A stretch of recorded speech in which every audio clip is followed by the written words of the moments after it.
We're good to go. Thank you, Mr. Bailiff. Since we just received the message to get started, let's call the case of Stevie Rogers v. Drew Mars. My name is Judge Harper. Scoring judges, please look to the two buttons on the lower left of your screen. Please remember to keep your audio and video off unless the bailiff tells you otherwise. You should also have your video set to hide all non-video participants, which means that right now the only people on the screen should be the advocates and me. The attorneys, please make appearances beginning with the plaintiff. Greetings, Your Honor. My name is Parker Sikora, and myself, alongside my co-counsel, Mr. Jeff Ecker. Good afternoon, Your Honor. Good afternoon. Represent the plaintiff in today's case, Ms. Stevie Rogers. Thank you. Defense? Good afternoon, Your Honor. My name is Ulysses Kevin Lynch, and I, along with my co-counsel, Shant Olmasekian. Good afternoon, Your Honor. Afternoon. We will be representing the defendant, that'd be Drew Mars. Very good. Thank you. Hello, Ms. Mars. Are there any preliminary matters before we start with opening statements? I'll start with the plaintiff. Briefly, Your Honor. Our first is that we have a number of documents that we want to ensure are available to the bench for your use throughout trial.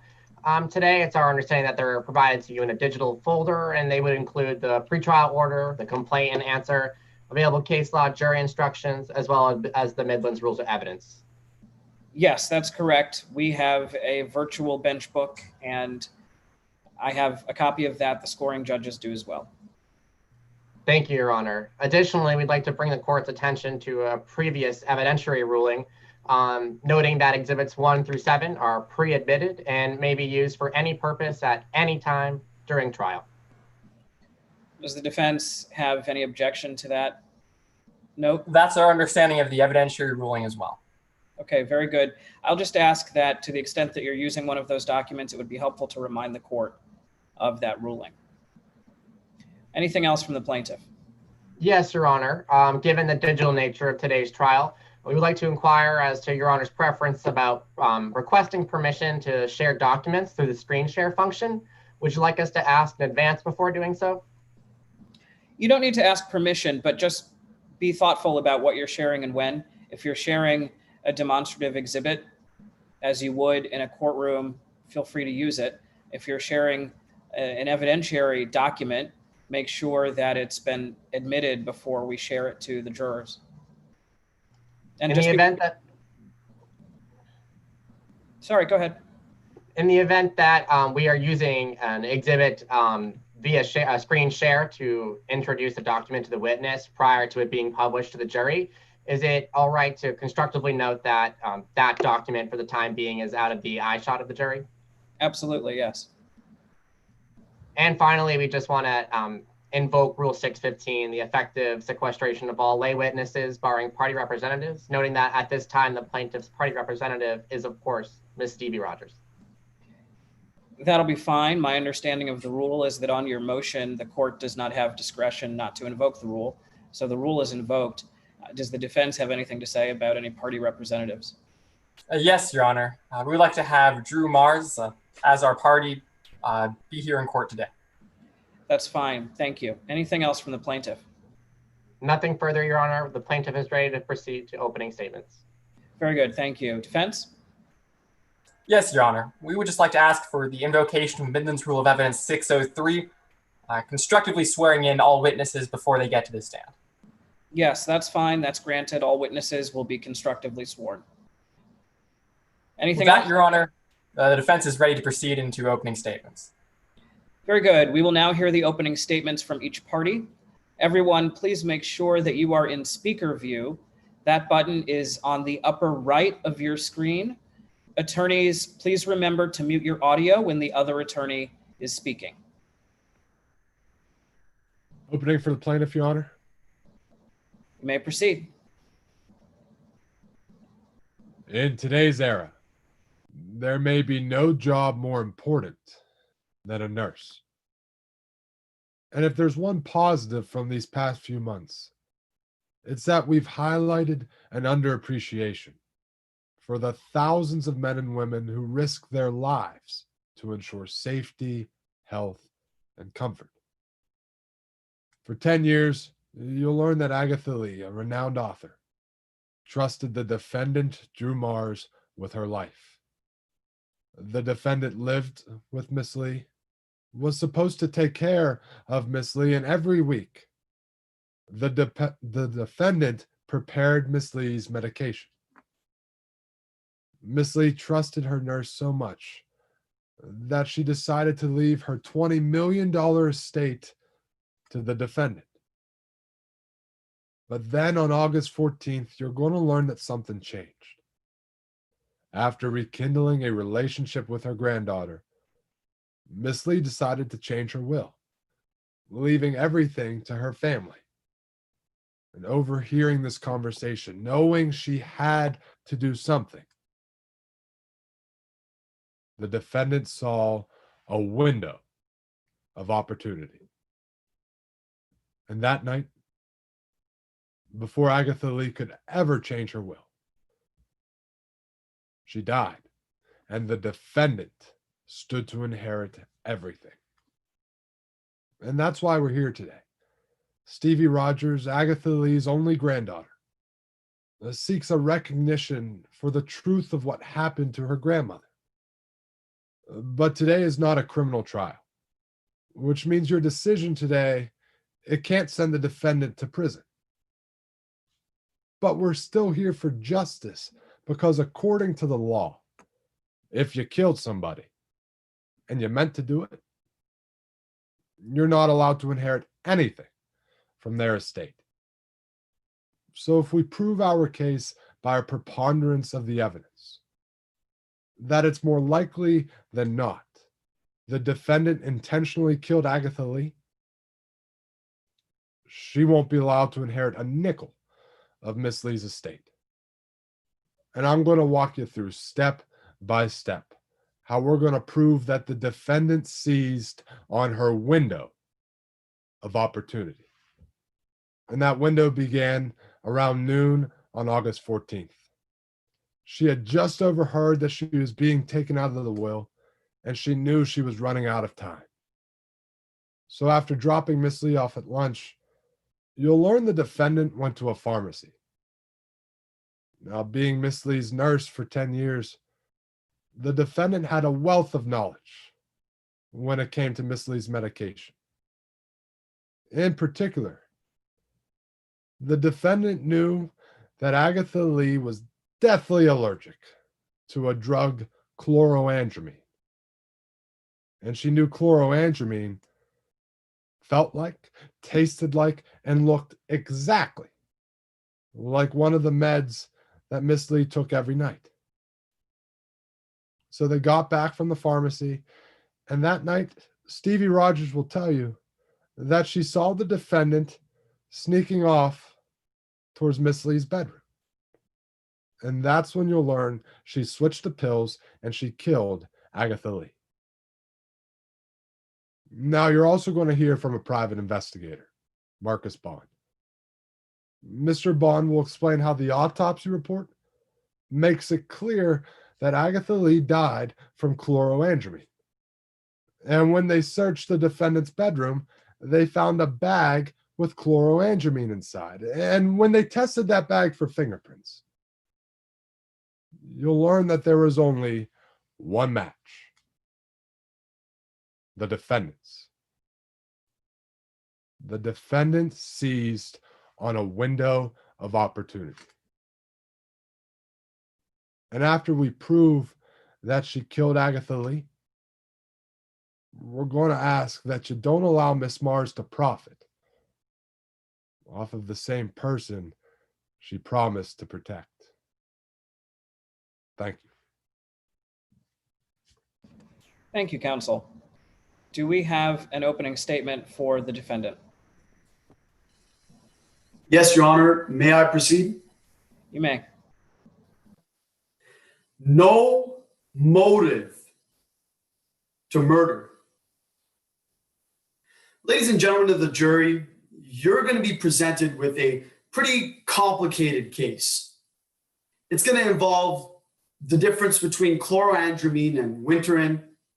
It's going to involve different facts, dates, times, testimony from several witnesses.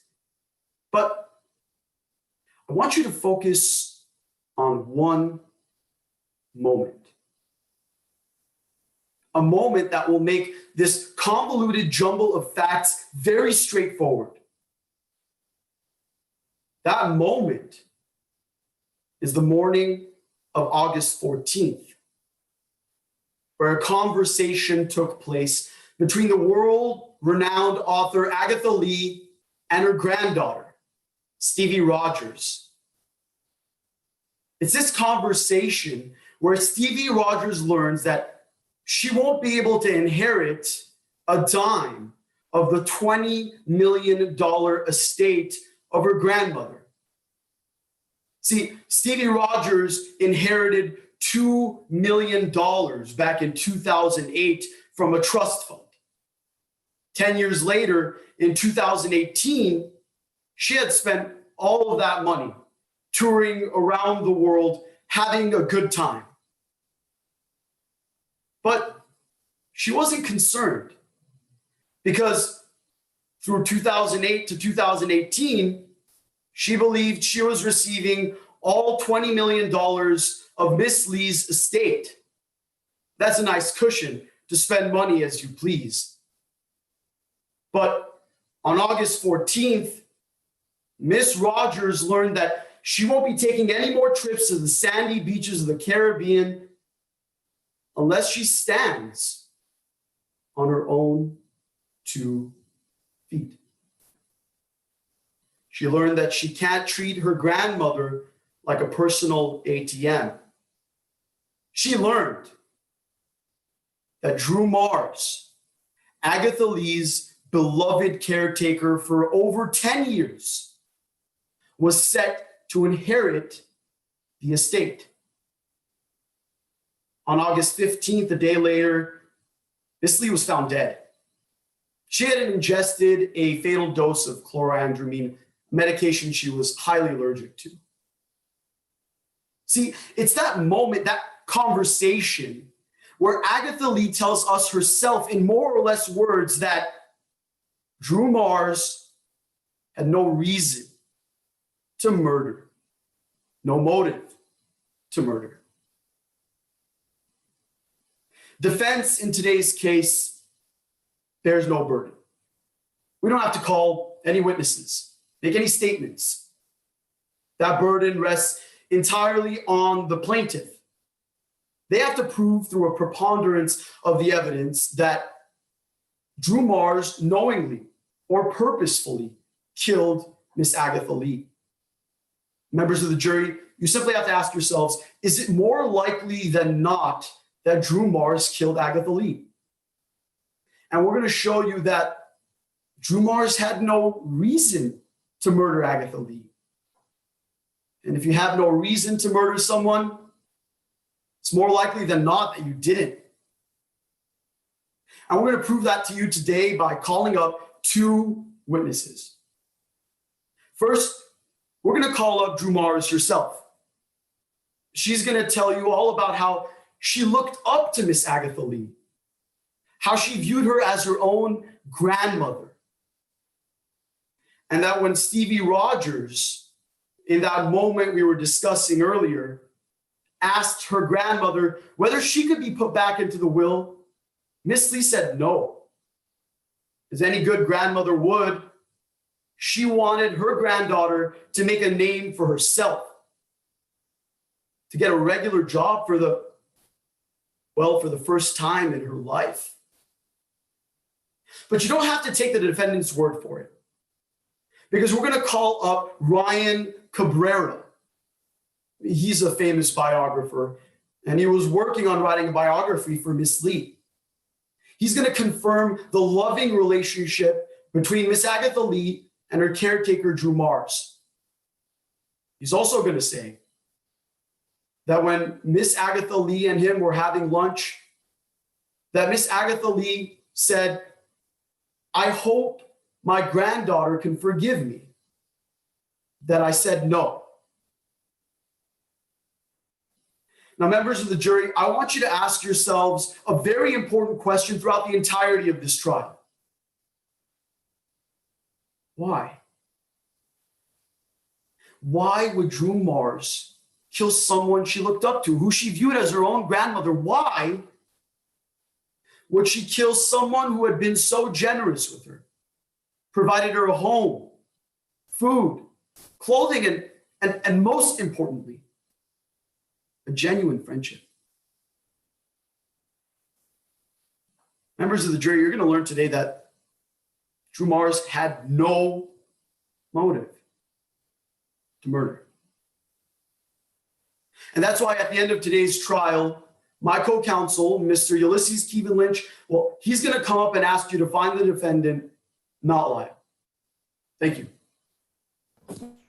Thank you, counsel.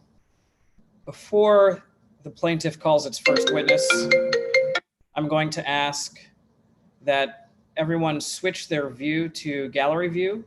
That's in the upper right, and that will allow you to see the competitors and me and everyone who's participating at the same time. The plaintiff, you may call your first witness. At this time, Your Honor, the plaintiff calls Marcus Bond to the stand. May I inquire? Yes. Please introduce yourself to the members of the jury and spell your last name for the record. Good afternoon, y'all. My name is Marcus Bond. That's spelled B-O-N-D. Where do you currently call home? Right now, I'm living in Midland City, Midlands with my wife, but we move around a lot, so I've only been there for a couple months. What do you do for a living, Mr. Bond? I'm a licensed and certified private investigator, as well as a consulting detective. Are you certified as a private investigator? Yes, sir. I'm certified here in Midlands, as well as 13 other states. And how long have you been working as a private investigator? This point, it's been maybe 2 decades. I started working out as a police officer, then as a detective, and then I moved on to freelance around. These days, I mostly focus on bigger crimes, so murders, kidnappings, that sort of thing. And in your 20 years of experience, how many cases have you worked on? At this point, hundreds of cases. So what brings you to court today, Mr. Bond? I was retained by Ms. Stevie Rogers, originally to locate her grandmother, Agatha Lee, and then later to help investigate Agatha Lee's death. Do you remember when Miss Rogers first hired you? I do. That was on June 5th, 2018. I had to fly down to Monroeville, Alabama at Ms. Rogers' request. And while you were in Alabama, were you able to find where Miss Lee was living? No, sir. At that point, I was just there to do some research since that was her last place of residence, but I was able to find where she lived a little bit afterwards. And where was that, Mr. Bond? That was in Ryder County, Midlands. Once I found that out, I gave Ms. Rogers the address to where Agatha Lee was staying, and she paid me at my standard rate, about $10,000. Was that your last interaction with Miss Rogers? No, sir. About maybe 2.5 months later, Ms. Rogers gave me a frantic phone call on August 15th, 2018. And do you remember what that phone call was about? I do. Ms. Rogers told me that her grandmother had been murdered, and she asked me to come down to where she was living right away. I was actually in the area, so it took about 40 minutes to get there. And when you arrived, do you know if the police were called? I later learned that the police were called. I beat them by maybe a couple minutes. Now, what'd you do when you got there? Well, I went straight upstairs. I met with Ms. Rogers, and then I walked into the room where I saw a woman. I later learned to be Drew Mars, and I saw what appeared to be the body of Agatha Lee. And that day, did you ever speak with Miss Rogers again? I did. After the police arrived, specifically Detective Noor Khan, I ended up speaking with Ms. Rogers outside while Detective Khan spoke with Ms. Mars. What the two of you talk about? Ms. Rogers and I spoke about a conversation in which she had with Agatha Lee. She told me that she believed that Drew Mars had a financial motive to kill Agatha Lee. Did you know what Miss Rogers was talking about? I do. On August 20th, a few days later, I was present at the reading of Agatha Lee's will. There, I heard and later read that Agatha Lee had left the entirety of her estate to Drew Mars. Your Honor, permission to reveal what's previously been marked as Exhibit 9, but constructively outside of the eyeshot of the jury at this time? You may. Do you recognize this document, Mr. Bond? Yes, sir. This appears to be the last will and testament of Agatha Lee. I heard it read aloud on August 20th, but then I also saw the physical document.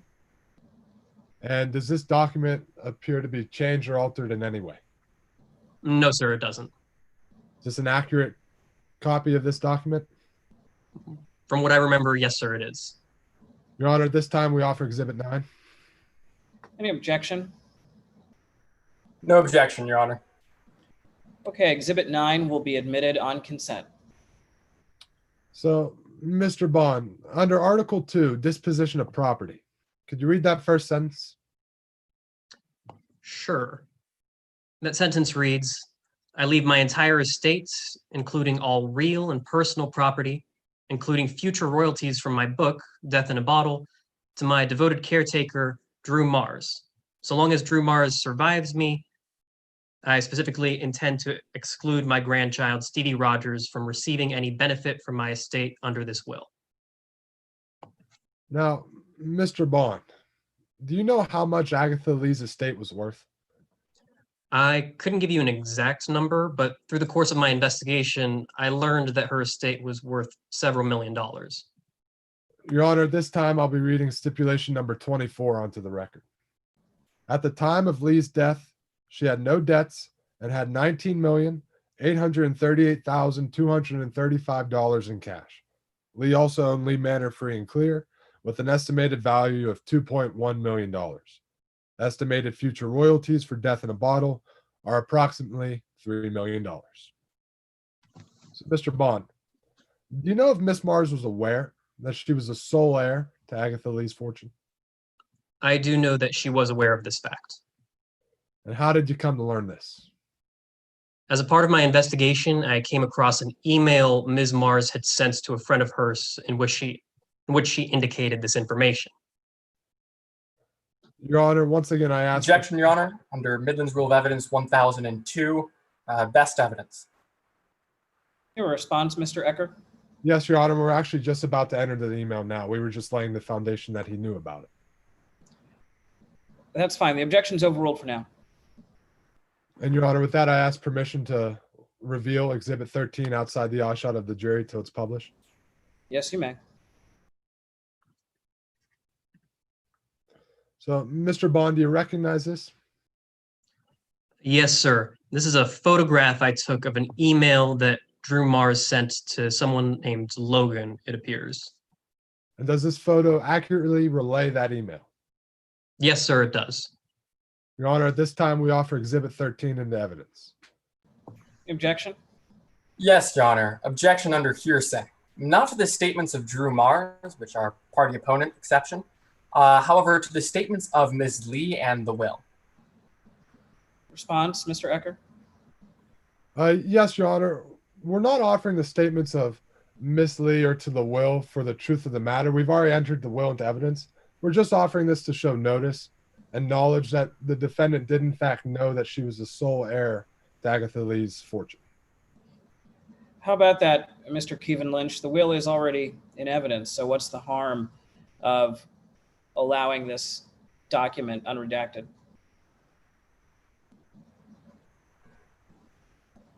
I'm sorry, Your Honor, my connection's a little bit slow. Could you say that again? Sure. Did you hear the argument made by plaintiff's counsel? I heard the point made by plaintiff's counsel. Okay. What's your response to the fact that the will is already in evidence? Your Honor, given the will is already in evidence, we'd be happy with that line coming in, but certainly not the prior. Okay, Mr. Ecker, what's your response with respect to Agatha Lee's statements? Your Honor, Agatha Lee's first statement saying that Agatha just told me she changed her will to leave everything to me. We're not offering that statement for the truth of the matter. It's not in dispute today that she changed her will, and it's certainly not in dispute today that the current will read that Drew Mars would receive everything. Once again, we're just offering this to show knowledge that the defendant, in fact, knew she would inherit everything. Mr. Keegan-Lynch, do you have a final response? Yes, Your Honor, that sounds like using it for the truth. However, we'd be happy to accept a limiting instruction so that the members of the jury are told not to consider that part for its truth. Well, if you're willing to accept a limiting instruction, I'm willing to give one. So the jurors will be instructed not to take the statements made by Agatha Lee in Exhibit 13 for the truth, and the document will otherwise be admitted. You may continue. So the objection is overruled, and the limiting instruction has been given to the jury. So, Mr. Bond, how does this email indicate that the defendant knew she would inherit everything? Well, specifically, this email says that Agatha Lee told her that she'd leave everything to her, and it indicates that she knows that there is at least millions of dollars involved in that. Additionally, this email is date stamped February 1st, 2018, which is well before the death of Agatha Lee and the reading of the will. So, Mr. Bond, I'd like to shift focus and talk about the cause of Agatha Lee's death. Are you aware of any tests that revealed what that cause was? Yes, sir, I am. I was able to review the autopsy reports of Agatha Lee, as well as the toxicology report that came with it. Your Honor, I'll now be showing what's already been entered into evidence as the autopsy of Agatha Lee. Very good. Do you recognize this document, Mr. Bond? Yes, sir, that appears to be the autopsy report of Agatha Lee. And how does this autopsy report show what killed Agatha Lee? Specifically, this report says that Agatha Lee died from a fatal allergic reaction to 2 pills of chloroandramine. Now, did you find any evidence of chloroandramine at Lee Manor? I did, in fact. The day after the will was read, on August 21st, I accompanied Detective Noor Khan on a search of the premises. During our search, we found a bag with a container of pills in Drew Mars's closet. The pills were sent back to the lab to determine whether or not they were, in fact, chloroandramine. Your Honor, permission to show what's previously been marked as Exhibit 17, but not yet into evidence? Of course, yes, you may. Do you recognize this photograph, Mr. Bond? Yes, sir. This is a photograph. I believe Detective Khan took it of the pill bottle that was found inside the bag that was in Drew Mars's closet. Does this photograph accurately depict that pill bottle? Yes, sir, it does. Your Honor, at this time we offer Exhibit 17 into evidence. Without objection, Your Honor. Okay, Exhibit 17 is admitted on consent. You may continue. And I'll now be showing what's already been entered into evidence as Exhibit 3, the toxicology report. So, Mr. Bond, do you recognize this document? Yes, sir. This is the toxicology analysis that was conducted on the pills inside that bottle you just showed. And what does this document tell us? This document says that the pills inside of that bottle were, in fact, chloroandramine. Now, did you find any other evidence at Lee Manor that indicated this bottle of chloroandramine belonged to the defendant? Oh, I did, as a matter of fact. In conjunction with Detective Khan, there was a fingerprints analysis conducted all over Lee Manor, but specifically on the bag where the chloroandramine pills were found. Detective Khan found a 16-point match for Ms. Drew Mars on the zipper of that bag, and no matches belonging to Ms. Rogers or anyone else living in the house at that time. And Mr. Bond, had the defendant ever indicated to you that she knew chloroandramine could be deadly to Agatha Lee? As a matter of fact, she had. Back on August 15th, I had spoken with the defendant, and she told me that she was aware that Agatha Lee had a potentially fatal allergy to chloroandramine. Thank you, Mr. Bond. Nothing further, Your Honor. Thank you. Cross-examination. Yes, Your Honor.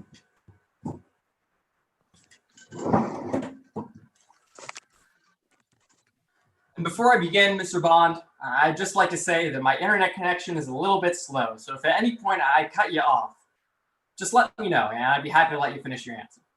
Sounds good, Mr. Ulysses Keaton Lynch. I'd like to start with something that you said just a minute ago. You were talking to us about some fingerprints you found on a black bag. That's correct.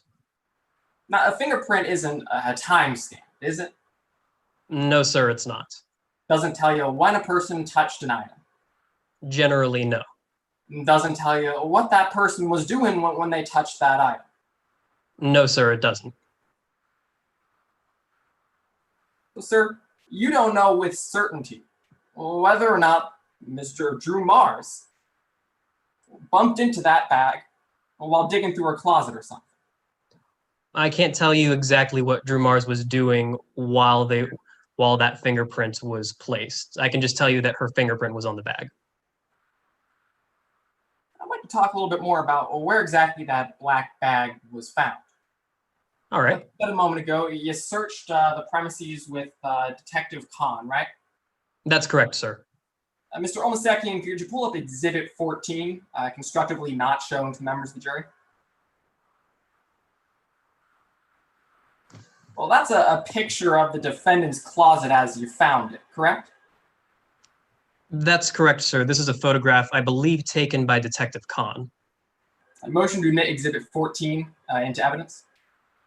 Objection, Mr. Ecker. No objections, Your Honor. Exhibit 14 is admitted on consent. And if you don't mind, I'd like to put up a little arrow. One moment. Annotate arrow. And that right there, my apologies. That right there, well, that's the black bag which had those pills in it, right? Yes, sir, it is. It's rather conspicuously placed, wouldn't you say? I'd say haphazardly placed, but it is immediately visible. You open the door and you can just see it right there, right? That's correct. You didn't search Lee Manor until August 21st, right? That's correct, sir. That was a full week after Ms. Lee died, correct? That's correct. That's when the search warrant was approved. In that entire week, whoever owned that plastic bag, they didn't throw it away.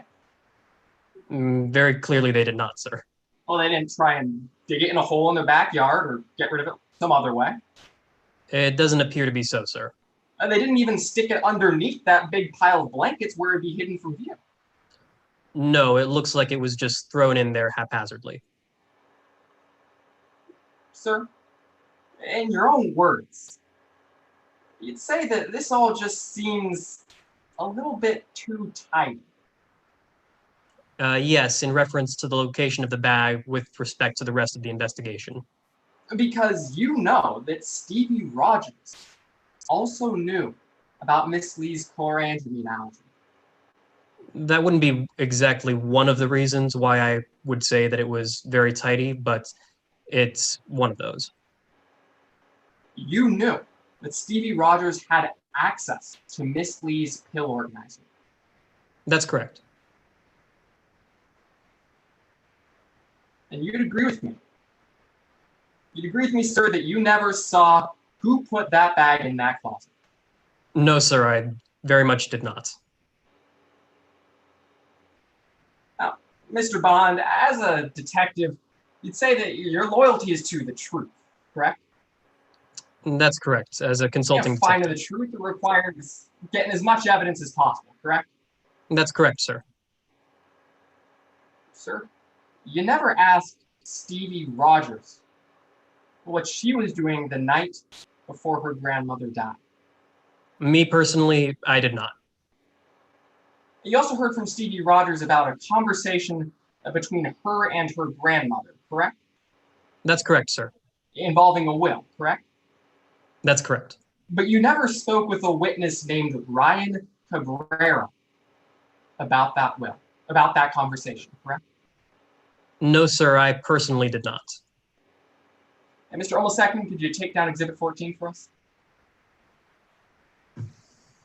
Sir, I want to make it clear to members of the jury why exactly you're here today. You're All not right. a police officer, are you?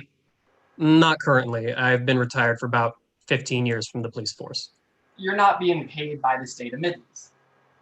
No, sir, I'm being paid by Ms. Rogers. You're being paid by the plaintiff in today's case. That's correct. I was retained for my time for about $25,000. I'll make it clear how exactly that all happened, how you got that promise. So Stevie Rogers gave you a call, right? On June 5th or on August 15th? He gave you a call on August 15th, correct? She did, yes. And when she did, she asked you to come down as soon as you could. That's correct. She sounded very frantic. As soon as you got there, you started your investigation. That's correct. And Stevie Rogers, well, she gave you a promise of $25,000 for your work in this case. Not at that time, but a little bit afterwards. She did. But she never gave you a written contract, did she? No, she has not. The defendant never gave you a written contract specifying under what conditions you would be paid. No, though I do have an ascertainment contract for all of the clients that I work with. The defendant never gave you a contract specifying under what condition you'd be paid, correct? No, I was just general consulting. Sir, you just had the defendant's word that she'd give you $25,000. Well, she had paid me after the case was initially closed. So, yes, Paid you after your investigation was over, correct? that's correct. Now, you'd agree with me that, well, you had a pretty strong financial incentive to do a good job for your client. I like to think I have a financial incentive to do a good job in all of my cases, but also a personal incentive. You sure don't want, or you sure didn't want Stevie Rogers to try to disagree with you about the terms of that verbal agreement. I don't understand the question, sir. Sir, while you're conducting your investigation, you sure didn't want Stevie Rogers to disagree with you about the terms under which he would give you $25,000. Well, no, if that were the case, I wouldn't have continued my investigation. Well, if that had happened, you could have lost money. I'm sorry, I didn't hear you. Could you repeat that, sir? If that had happened, you could have lost money. Yeah, You could have lost time. yeah. So you wanted to get your client what she wanted. Yes, that's correct. Thank you. I've got no further questions for you. Thank you very much. Mr. Ecker, do you have a redirect examination? Very briefly, Your Honor, may I proceed? You may. Mr. Bond, why didn't you formally interview Ryan Cabrera? I didn't formally interview Mr. Cabrera because I'm not a police officer, so it's not my particular job to take statements. Additionally, Detective Khan, I later learned, did interview Mr. Cabrera and found that he had nothing relevant to supply to the investigation. Thank you. Nothing further. No recross examination, Your Honor. Okay, thank you. Mr. Bond, you are excused. Thank you, sir. Does the plaintiff have another witness? Yes, Your Honor. At this time, plaintiff calls Ms. Stevie Rogers to the stand. Okay, Ms. Rogers, you're sworn. Mr. Sikora, you may proceed. Yes, Your Honor. Could you please state your name and age for the record? My name is Stevie Rogers, and I'm 33 years old. Ms. Rogers, what is your relationship to Agatha Lee? She was my Nana on my mom's side. We were close when I was young, became a bit distant when I was finding myself, but I appreciate the time I had with her before August 15th. You mentioned you were close with your grandmother. Could you tell the court a bit more about the rest of your family? Sure. I'm an only child, which means I spent most of my time with my parents growing up. We lived right by my Nana, and it was great.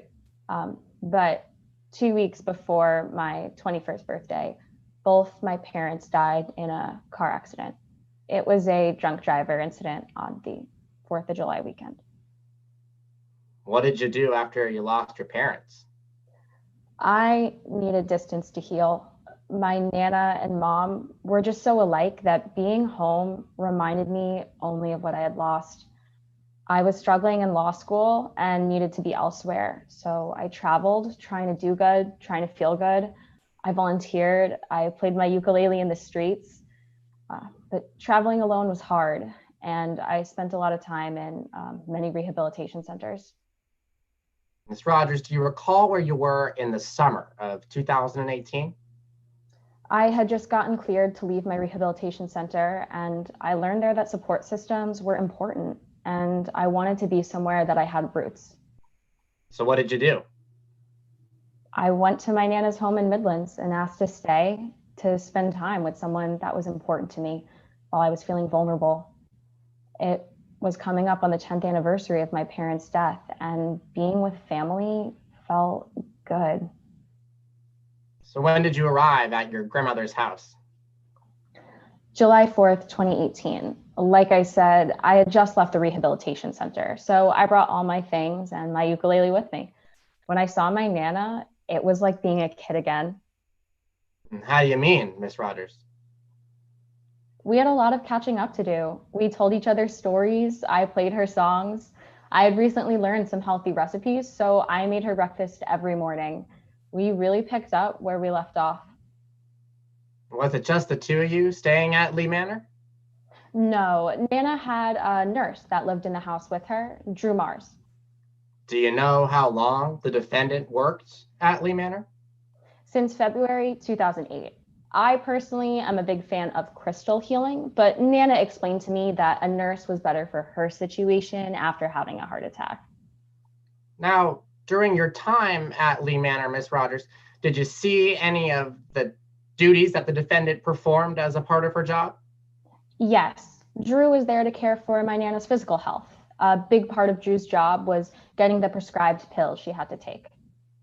Did you ever see how the defendant went about preparing these pills for your grandma? Yeah, my Nana had a pill organizer that contained a week's worth of pills. Drew would put pills in the organizer every Saturday night, and Nana would take them with a glass of water before going to bed each night. Your Honor, permission to share my screen and display what's been previously marked as Exhibit 12? Yes, you may.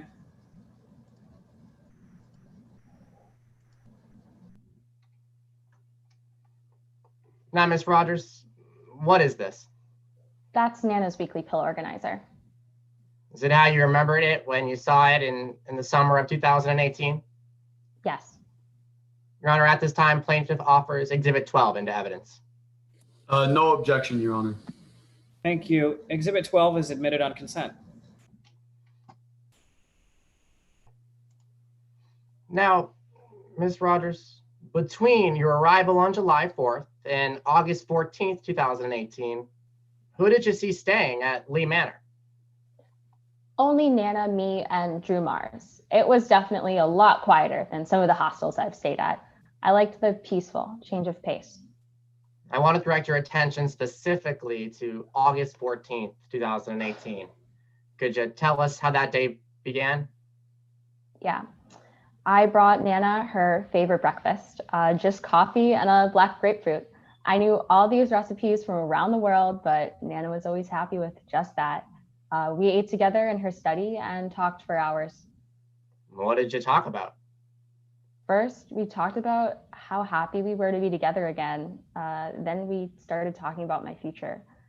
Ever since my parents died, it hurt to look forward and not see them there. But now that I was with Nana, I finally had family in my life again.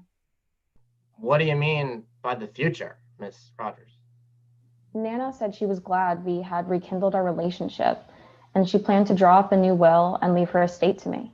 She said she would be meeting with a lawyer soon. Objection, Your Honor, to hearsay. Response? Yes, Your Honor. This statement is being offered for the truth of the matter asserted under the exception of then existing mental state or plan under 8033. Response. Your Honor, there is no testimony elicited that would support this statement, whether this is written down somewhere or kept in any records. Yes, they are offering it for the truth of the matter asserted, but the testimony laid down by the witness, Stevie Rogers, doesn't go to show the witness's existing state of mind in terms of the drafting of the will contract itself. My understanding of counsel's argument is that the statement, "I'm going to be meeting with a lawyer soon," is a statement of a plan under 8033. Is that correct, Mr. Sikora? Yes, Your Honor. And for defense counsel, are you arguing that because that statement isn't written down somewhere, that precludes it from being offered under 8033? Specifically, yes, I would say that. Can you point me to where in Rule 8033 it says that a statement needs to be recorded in writing? One moment, Your Honor. In that case, Your Honor, I withdraw my objection. Okay, since the objection is withdrawn, we'll continue. So, Miss Rogers, you were talking about a conversation between your grandma and yourself in the study. Right. As I was saying, Nana said she was glad we had rekindled our relationship, and she planned to drop a new will and leave her estate to me. She said she would be meeting with a lawyer soon. Now, to your knowledge, were the two of you alone in the study when this conversation about a new will was taking place? Yes, but as soon as I walked out of the room, Drew was standing right outside the door. To me, it looked like she had been listening against it. Now, how did the defendant react after you opened the study door and saw her standing right outside? Drew turned, glared at me, and mouthed the words, "No way." Could you describe for the court the defendant's physical appearance in this moment? Drew was red in the face, her eyes were squinted, and she had clenched fists. She looked angry, and it was really intense. Now, what time did you see the defendant standing outside the door during the conversation about Miss Lee's new will? That was at 11:30 a.m. Now, did you see the defendant again that day? Yes, I had watched a movie with Nana that afternoon, Eat, Pray, Love, and I said goodnight to her around 9:30 p.m. When I went downstairs to get my ukulele, I saw Drew tiptoeing from her bedroom to Nana's room. Now, could you see what the defendant was doing as she was walking towards your grandma's room on the night of the 14th? Drew's right hand was raised with the palm up and fingers closed, like Drew was holding something in her right hand. But the way that she hid it in her palm, I couldn't see what it was or if it was anything. Let the record reflect that the witness has raised her right hand and with her fingers clenched so as to obscure the contents of her palm. The record will so reflect. Now, Miss Rogers, what was that window of time between the conversation about Miss Lee's plan to change her will and when Miss Lee died? Less than 24 hours. To your knowledge, did Miss Lee ever get to meet with the lawyer? No, she didn't. Do you know if Miss Lee ever got the chance to make those changes to her will? She didn't. So when your Nana died, who was the recipient of Miss Lee's estate? Drew Mars. Now, do you know how your grandma died, Miss Rogers? Yes. The doctors told me my Nana died from an allergic reaction caused by 2 chloroandramine pills. After wishing my healthy Nana goodnight on August 14th, I woke up to find her dead in her bed the next day. Your Honor, I would object to speculation on the terms of my healthy grandma. Response? Your Honor, I'd be happy to lay the foundation about why this witness believed her grandma to be healthy, although I do believe that it's already entered into evidence the physical condition of Miss Lee underneath the forensic report, that there was no previous injuries, there was no signs of cancer or any other pre-existing conditions on her person during the autopsy. But if you find it appropriate, Your Honor, I'd be happy to lay that foundation. Your Honor, if I can respond. Please. pre-existing conditions or injuries on the body doesn't specifically say that that would preclude someone from being sick or not healthy in this case. So I stand with my objection to speculation as to the health of her grandmother. She can say that it looked like she was healthy, but to say that she was healthy is pure speculation. I agree with defense counsel. And so, Mr. Sikora, I will take you up on your offer to lay the appropriate foundation. The objection is sustained for now, and that testimony is stricken from the record. Ms. Rogers, during August of 2018, how active was your grandmother? Very. She would go out on lunch appointments with one of her friends. She would take visitors, and she was a very avid gardener. Were you ever worried about any pre-existing conditions that she had? No, and Drew Mars certainly never mentioned any, and everyone had known about the heart attack from about 10 years ago. Was that heart attack still a concern in the year 2018? No, I'm happy to say she made a full recovery. Could you describe for the court your grandmother's physical appearance as it appeared to you on August 14th, 2018? No different than the first day I showed up at her door at Lee Manor on July 4th, 2018 for that summer. Could you describe for the court her physical appearance on the morning of August 15th, Ms. Rogers? After Drew Mars told me that Agatha had passed away, I found her dead. Now, earlier you mentioned, Ms. Rogers, about a drug, chloroandramine. I want to ask you, what is that? Well, I'm not really sure what it does exactly, but Drew brought it up in a casual conversation. Could you tell the court a bit more about the conversation where the defendant told you about chloroandramine? Sure. We were upstairs in Lee Manor, just talking, and Drew said Agatha has a fatal allergy to chloroandramine. If she took even one chloroandramine pill, she'd be dead. Do you know if the defendant knew where to buy chloroandramine? Yes, Drew told me she knew where to buy it. During the investigation, to your knowledge, did the police ever encounter chloroandramine in Lee Manor? Yes, a bottle of chloroandramine was found in Drew's closet. Nothing further. Thank you, counsel. Cross-examination. Yes, Your Honor. Could you all, Miss Rogers, could you see me and hear me all right? Yes, sir. Good afternoon.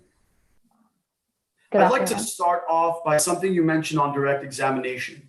You said on the night of August 14th, you were going to get your ukulele from downstairs. Is that right?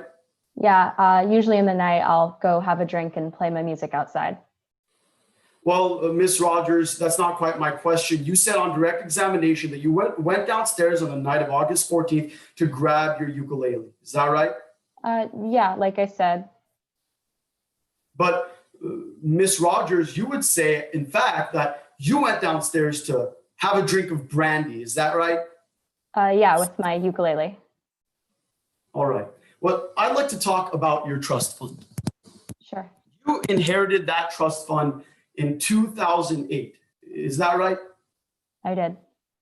You had about $2 million in that trust fund. Yes. Now, you would say, Miss Rogers, that you've never had a regular job. That's right. I would do some volunteering. I was in rehabilitation centers a lot, so no. That you made ends meet from the $2 million that you had inherited. That's right. Rehabilitation centers are expensive, so I had to think about it. Now, Ms. Rogers, I didn't ask you how much rehabilitation centers cost. I simply asked you that you made ends meet from the $2 million that you had inherited. That's right. And you spent that $2 million, quote, having a good time. You would say that, wouldn't you? Yes. Spending money on trips to Europe and the Caribbean, is that right? That's right. Some of the best rehabilitation centers are out of the country. Ms. Rogers, I didn't ask you where the best rehabilitation centers are. I simply asked you whether you spent that $2 million on trips to Europe and the Caribbean. Yes, those were the kinds of trips I was taking. You spent that $2 million in about 10 years. Isn't that right? That's right. Because, well, in fact, by June 2018, that trust fund had run out. Yes, And the same year you inherited that trust fund, you were also made the beneficiary of Agatha Lee's entire estate. that's right. And that estate also comprises royalties from a book that had sold 65 million copies worldwide. Is that right? I believe so. So while you were having a good time in Europe and the Caribbean, yes or no, Miss Rogers, you knew you were standing to inherit all of Agatha Lee's wealth. Yes, while I was traveling, I knew that. Now, I'd like to discuss your relationship with Agatha Lee, your grandmother. After you inherited that trust fund and were made the beneficiary of the will, you didn't really see your grandmother that often. That's right. Like I said, it was distance that I needed. Well, in fact, your parents died in 2008. Is that right? That's right. In July. But you kept in contact with her for 3 years after that. Is that true? That's right. I thought at the time that's what I needed, but I later learned it was wrong. Well, later when you learned it was wrong to spend time with your grandmother, that was 2011. Is that right? That's right. I was really struggling. And in 2011, the next time you saw your grandmother was 2018. That's right. On the 10th anniversary of our family's tragedy. So just to be clear, Miss Rogers, you didn't see your grandmother for 7 years. That's right. Inpatient programs are pretty limiting in contact, so no. Well, all right, we'll talk about that. Now, throughout these 7 years, your grandmother wrote you letters. That's right. It was always great to get one from her. She would call you. That's right. I usually couldn't take a phone call. Well, but she would call you. Is that right? Yes or no? That's right. The doctors wouldn't let me answer. And from what you remember, in those 7 years, you only called your grandmother in 2017. That's right. I begged the nurses to let me call her on her birthday. It was such a great time to reconnect. So throughout those 6 years, the nurses didn't let you call your grandmother, but in 2017, they did. Is that right? That's right. Different centers have different policies. And from what you remember, you didn't respond to any of the letters they wrote you. No, Nana never put a forwarding address on her letters. I didn't ask you if you responded via letter. I simply asked you if you didn't respond to any of the letters she wrote you. Yes or no? No, I didn't.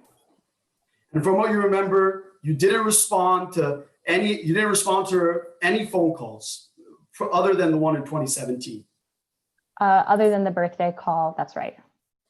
But that's okay because you two were still very close. Is that right? Absolutely. You could go years without speaking. We did. Now, I want to talk to you about whether or not your grandmother felt the same way. Miss Rogers, yes or no, your grandmother told you that she couldn't remember the last time you wrote to her. That's Objection, Your Honor, is to speculation. May I be heard? May. Opposing counsel has just asked this witness to speculate as to how Miss Agatha Lee felt about Miss Stevie Rogers. Response, counsel? Your Honor, I was simply said that I would like to discuss how her grandmother felt about her. These are spoken statements by the grandmother made to Miss Rogers. That's based off of a rationally based perception. So it is not a speculation. And she already answered the question. Response? Your Honor, if opposing counsel is intending to elicit out-of-court statements for the truth of the matter asserted, then I would amend my objection to hearsay. But as asked, the question was, I want to ask you, Miss Rogers, about how your grandmother felt about you. I'm objecting to that as it calls for this witness to speculate outside of her rationally based perceptions. Your Honor, if I may respond, Very briefly, that wasn't a question that I asked. what was the question that you asked? I said, specifically, the question I asked was, one moment. So what I started off by saying is, I want to talk to you about whether or not your grandmother felt the same way. Your grandmother told you she couldn't remember the last time you wrote to her. That was my question. I think the objection is to the preface of the question as opposed to the question itself. So I'll sustain the objection. Why don't you re-ask the question? So asking the question once more, Miss Rogers, excuse me, sorry, I had to move the chair around. Miss Rogers, your grandmother told you she couldn't remember the last time you wrote to her. That's right. She told you she couldn't remember the last time you called her. It was in 2017, but I guess she couldn't remember something that was that recent. That you treated her like a personal ATM. That's what she told you, isn't it? Objection, Your Honor, as to hearsay. Response, counsel? Your Honor, this falls under the hearsay objection 8023, which is a state of mind. Your Honor, if I may proffer. Sure. I'm about to ask this witness whether or not, after those statements were elicited, that she told Miss Rogers that she would be removing her from the will. So the statements previously elicited goes to motive and intent.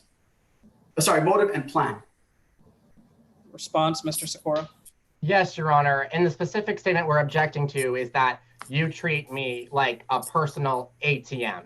We find that that's not a then existing mental, emotional, or physical condition, such as I hope, I feel, I plan to. Rather, this is an out-of-court statement being offered for the truth of the matter asserted, that Stevie Rogers did indeed treat Agatha Lee like a personal ATM. I agree. Objection sustained. Move to strike. I don't believe there was an answer. Was there an answer on the record? No, Your Honor, there was not an answer. So there's nothing to strike, but the objection is sustained. Noted, Your Honor. Well, Miss Rogers, your grandmother told you that you were family and name only. Is that right? That's right. She told you she was cutting you out of her will, didn't she? At the time, yes. That was February 2018. Is that right? That's right. I believe you're referring to a letter she sent me. Now, I'd like to talk about the night of August 14th. Your grandmother spoke to you about her will, didn't she? In the morning. Apologies, in the morning. The next day, she died from a fatal dose of chlorandramine. Is that right? That's what I was told. Prior to her death, you knew where to find chlorandramine, didn't you? Drew told me it was over the counter. I'm not asking you who told you. I'm simply asking you, yes or no, prior to her death, you knew where to find chlorandramine. I just over the counter. I don't have like an address or a pharmacy in mind, but sure. You also knew where to find your grandmother's medication. Everyone in the house knew. You mentioned on direct examination, you knew where her pillbox was. Right. You knew when those pills in the pillbox were refilled. Yeah, Drew refilled them. And you knew what time she took them. Not exactly, just before she went to bed. Miss Rogers, yes or no, you knew what time she took them. Like approximately. And you knew that your grandmother had a fatal allergy to chlorandramine, yes or no? Like I said, that's what you told me, yes. And when you found your grandmother on August 15th, well, you called 911 right away. Isn't that right? I was shocked. I told them that she had been murdered, and that's what I said on the phone to the police to get them to come as fast as they could. That's right, Miss Rogers. The first thing you said to the police was, my grandmother had been murdered. Is that right? Exactly. And this was before you had received the toxicology report detailing her murder. Yes. I have no further questions, Your Honor. Barring recross, can we have this witness excused? Well, let's see. Oh, barring redirect. My apologies. Barring redirect. Let's see if Mr. Sikora has a redirect examination. Mr. Sikora, do you have a redirect examination? I do, Your Honor. You may proceed. Permission to publish Exhibit 12. You may. Now, on cross-examination, Ms. Rogers, opposing counsel asked you some questions about your grandma's prescriptions. Do you know the contents of this pill bottle? No. Have you yourself ever filled this pill bottle? No, only Drew did. Do you know who is in charge of the prescriptions for your grandma? Drew was in Your charge Honor, of. I object to outside the scope of my direct examination. Sorry, my cross-examination. Mr. Sikora? Your Honor, opposing counsel during his cross-examination asked the witness a line of questions about the pill case, her access to the pill case, as well as her access to pharmaceutical drugs. I think it's well within the scope of that cross-examination to clarify further.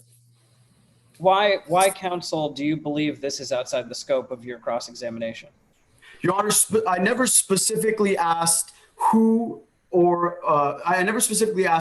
refilled those pill contents. I simply asked her whether she knew the location and when her grandmother took them. Asking who took it, who was in that room, questions of that nature are outside the scope of my cross-examination. You cross-examined the witness on the decedent's pill bottles and her pill schedule, correct? That's correct, yes. Then your objection is overruled, and Mr. Sikora, you may continue. Now, Ms. Rogers, did you ever touch this pill bottle in August of 2018? No. Nothing further. Thank you, Mr. Sikora. Does the defense have a recross examination? The defense does not have a recross examination, Your Honor. Okay, thank you. Ms. Rogers, you're excused. Anything further from the plaintiff? Nothing further at this time, Your Honor. The plaintiff rests our case in chief. Okay, thank you, counsel. At this point, we will take a 5-minute recess. Everyone is reminded that this trial is streaming live on YouTube, and so please keep that in mind during the recess. We'll reconvene in 5 minutes. Thank you.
Brandon, do you want me to bring the urchins back? I think we should, Okay, very good. if we have all of our judges are back.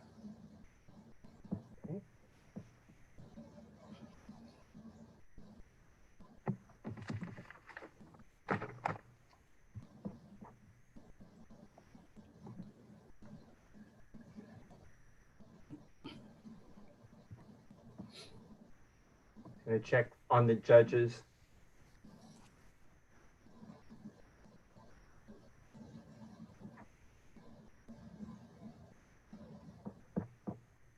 Judge Harper, I believe we're ready to go. Okay, thank you, Mr. Bailiff. I have heard that everyone is back and we're ready to go. Defense, please call your first witness. Yes, Your Honor. Defense calls Drew Mars to the stand.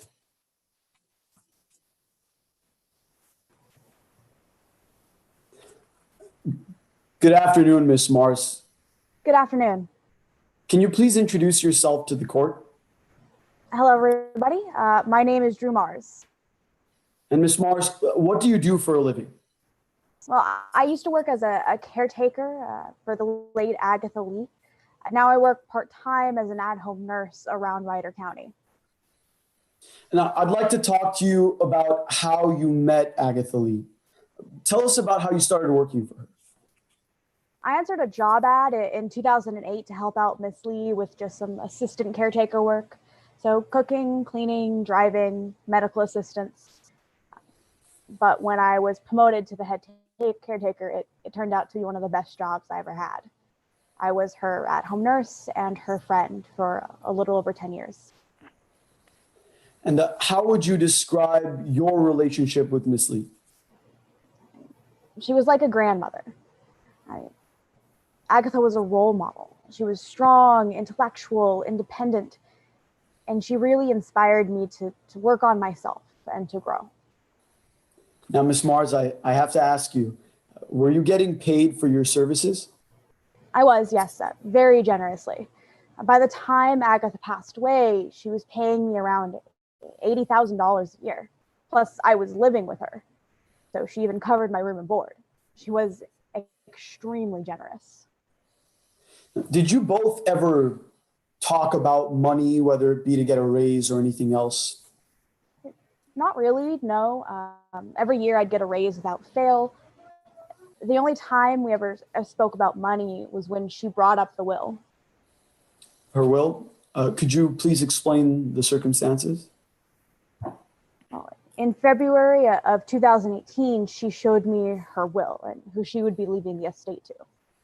She also showed me the original one she wrote in 2008, but the one she showed me in 2018 left everything to me. Now, would you recognize a copy of that most updated will, the one from 2018? I would, yes. Your Honor, I ask that my opposing counsel, Mr. Ulysses Kevin Lynch, be allowed to pull up Exhibit 9. Your opposing counsel, sir? Sorry, I meant my co-counsel, Mr. Ulysses Kevin Lynch. Pull up Exhibit 9. Sure, that's fine.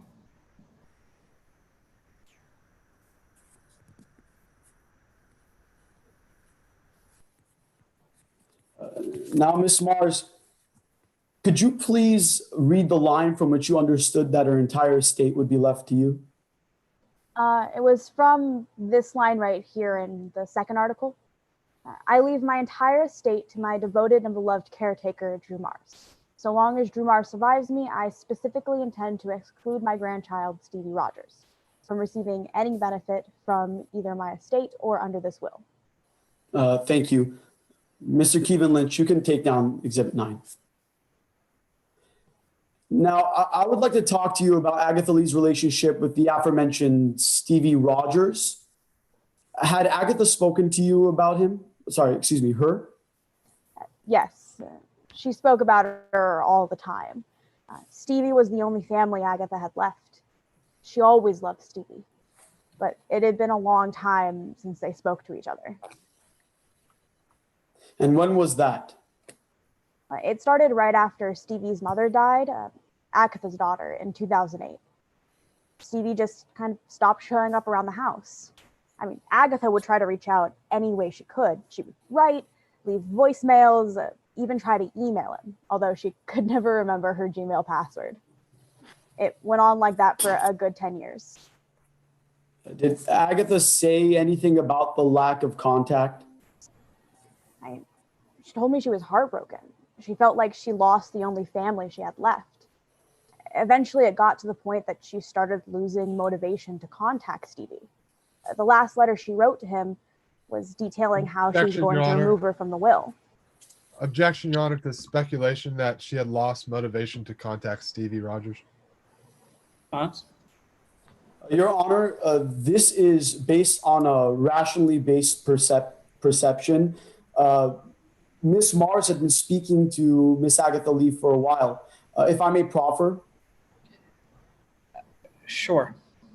I'm about to enter in Exhibit 10, which is a letter written to Stevie Rogers from Miss Agatha Lee, in which she details that she no longer feels that they have any family relation with one another, and changing the will to Drew Mars, which would evidence her lack of motivation to be in contact.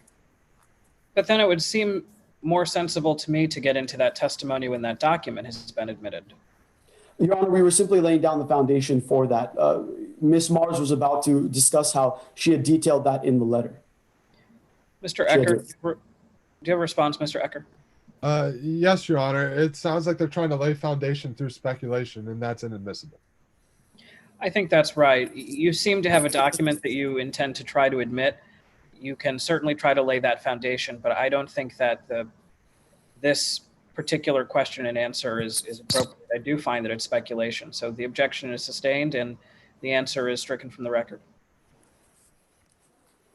All right, Miss Mars, did Agatha, Miss Lee write any kind of letter in the year of 2018 to Miss Rogers? Yeah, she only wrote one in February. It was the last letter I ever saw Agatha write to Stevie. It was detailing to her how she was going to change the will. And would you recognize a copy of that letter if I was to show you that today? I would. Your Honor, I ask at this time that my co-counsel, Mr. Keevan Lynch, pull up Exhibit 10. I believe he might be having internet issues, so if that's an issue, oh, never mind. There it is. All right, is this the letter we were discussing earlier, Ms. Mars? Your Honor, point of privilege if opposing counsel could just make the whole document visible. That's fine. Let's try to make it so that everyone can see the full document. Thank you very much. As I was asking before, Ms. Mars, this is a letter we were discussing earlier. Is that right? Yes, it was. It was the last letter I saw Agatha write Stevie. She showed you this in 2018? Yep, in February. Is this a complete, fair, and accurate copy of that letter? It looks like it is, yes. Your Honor, at this time, I submit Exhibit 10 into evidence. Objection, Mr. Ecker? Hearsay, Your Honor. Response? Your Honor, this letter details Miss Lee's motivations and intent to change the will from Stevie Rogers to include Drew Mars instead. Therefore, it falls under the hearsay exception 802.3, intent and motive, under state of mind. May I respond, Your Honor? Yes, sir. Do you mean 803.3? 803.3, yes. You may respond. There are a lot of statements in this document that does not fall under the 803.3 exception. In the second paragraph, last sentence, and all the times you've called asking for money, I've never said no. The first sentence in this third paragraph, but I think I've done you a great disservice. I've decided it needs to stop for the good and for the both of us. You've never had a job and you're still treating your grandmother as your own personal ATM. That's certainly not expressing an intent or plan. And the majority of that fourth paragraph, we've become family in name only. The portion where she says, I've decided to change my will, I would agree is an intent or plan. But where she describes that first part of that sentence, because we've become family in name only, that certainly does not fall under the exception 803.3. Your Honor, may I What about respond? that, counsel? Yes, you may. Your Honor, all of these statements that the opposing counsel has just pointed out, I've done you a grave disservice. I don't hear from you for months at a stretch. I don't remember the last time you called or wrote without asking for money. That all goes to the motivation, goes to the intent, goes to the plan to change their will. She's describing the steps that had led to her deciding ultimately to remove Stevie Rogers from the will. Therefore, it falls under the exception to hearsay under 8033. Final response, Mr. Ecker. Yes, Your Honor. Those statements do not meet the bar for 8033 as a motive. Specifically, we've become family in name only. Specifically, in that second paragraph, you've called asking for money. I've never said no, and that she's done her a great disservice. Those statements do not qualify as a motive under 8033, and they're inadmissible. I tend to agree. I think that there are aspects of Exhibit 10 that are admissible under Rule 8033, and there are aspects of Exhibit 10 that are not admissible under Rule 8033. So I will admit the document, but it will constructively redact the three statements that Mr. Ecker just made. So, Mr. Ecker, do you want to remind the defense of the three statements that are constructively redacted? Yes, Your Honor. The first statement was in that second paragraph, last sentence, and all the times you've called asking for money, I've never said no. The next was that first sentence in the third paragraph, but I think I've done you a grave disservice, and I've decided it needs to stop for the good for the both of us. In addition, that next sentence, you've never had a job and you're still treating your grandmother as your personal ATM to fund whatever pops into your head next. And lastly, just that first part of the first sentence in the fourth paragraph, because we've become family in name only. No, I'm going to allow that because we've come family in name only. I think that goes to the motivation, but the first three that you stated will be constructively redacted. So with that, you may continue. Yes, Your Honor. All right, Ms. Mars. Now, looking at this letter that she wrote to Stevie Rogers, can you highlight to the jury aspects of the letter that you found to be relevant in today's case? Oh, Agatha always talked about how Stevie would never visit her, how she didn't hear from her for months at a stretch, and how she didn't even remember the last time she called or wrote without asking for money. What part of this letter? Objection to this of Agatha Lee. Your Honor, if I may be heard. Very, very briefly. Your Honor, I wrote all of the statements down that were where limiting instruction was placed. That was the that was the last sentence of the second paragraph. And all the times you called asking for money, I've never said no. That was the first sentence. The second sentence was, but I think I've done you a grave disservice, on and on. And the third sentence was, you just turned 31, but you've never, et cetera, et cetera, et cetera. The fourth sentence of the third paragraph was never stricken and was admitted into evidence as such. I'm simply speaking off of what was admitted into evidence, Your Honor. I think that's right, Mr. Ecker. Do you have a response, Mr. Ecker? Your Honor, if we had the luxury of a court reporter, it was my opinion that this witness testified that I told Stevie Rogers that you've called asking for money and I've never said no. If I was wrong, I apologize, but that is what I believe the witness testified to. I actually thought that's what the witness said as well. And if that is what the witness said, that would be sustained and stricken from the record. If it's not, we can move on. Unfortunately, we don't have a court reporter. So the objection will be overruled and you can continue. But again, for the benefit of the witness and counsel, please do not refer to the statements that have been constructively redacted, and you may continue. Yes, Your Honor. Now, moving on, what part of this letter discussed the will? It was in the last paragraph. Because we become family in name only, I decided to change my will. Drew, referring to me, has been with me for months, for more than a decade. Stayed with me through thick and thin, and turned down several offers that would have paid Drew far more money than I do. So as soon as I sign this letter, I'm going to sign a new will, leaving everything to Drew. Just to clarify for the jury, that's the second to last paragraph. Is that right, of that letter? Yes, that's correct. Now, do you know if, thank you, and you can put this letter away, Mr. Keevan Lynch. You can put this exhibit away. Thank you. Now, after Miss Lee wrote this letter, did she hear back from Stevie Rogers, her granddaughter? Eventually, I think it was 5 months later, Stevie showed up at the house. And what was her reaction to her grandson coming home? Agatha just told me, I'm guessing Stevie just ran out of money, but I'm not turning away my grandchild. Objection, Your Honor, hearsay. Response. Your Honor, once this falls outside of 801. It actually falls under the hearsay exception. Once again, state of mind. Why?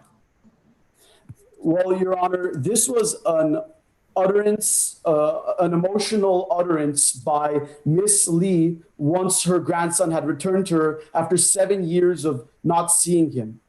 So it falls under the then existing mental, emotional, specifically the emotional condition. Response. Yes, Your Honor, this is not an emotional statement. It makes no statement of love, hate, etc. This does not meet the qualifications of 8033. Sustained. Move to strike, Your Honor. Granted. Now, Miss Mars, do you know if Stevie Rogers ever discussed money with her grandmother during her stay after July 2018? Yes, I overheard Stevie asking Agatha to put her back in the will when they were together in Agatha's study on August 14th. And what did Miss Lee say in response to Miss Rogers asking her to be put back into the will? Agatha told her that she won't change it, that Stevie needs to learn how to stand on her own 2 feet. Now, did Miss Rogers tell you anything after that conversation about the will? Yeah, as soon as she walked out of the study, Stevie just glared at me and said, I shouldn't count my millions just yet. And after Miss Rogers told you you shouldn't count your millions just yet, how many days later did Miss Agatha Lee die? I found her the next morning, the morning of August 15th. I'd like to talk to you a little bit about the night before. I understand this may be hard for you, but can you tell us the last time you saw Agatha Lee alive? It was around 6 p.m. on August 14th. I brought her dinner up to her study, and then I went in my room to turn in early for the night. I didn't see her until the next morning. Now, you've heard the opposing counsel come up and discuss chloroandramine pills. Just to be clear for the jury, have you ever purchased chloroandramine pills? No, not at all. Not in the last 10 years while I've been working for Agatha. Opposing counsel also mentioned a black bag. Was this your black bag? No, it was Agatha's bag. Objection, Your Honor, lack of foundation. May I be heard? This witness has laid no foundation how she would know that black bag was Agatha Lee's. Response. Your Honor, I can lay that foundation. Please do. Objection sustained and testimony is stricken from the record.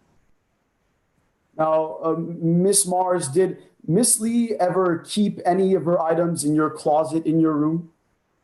Yeah, she typically kept blankets, some bags, and some shoes.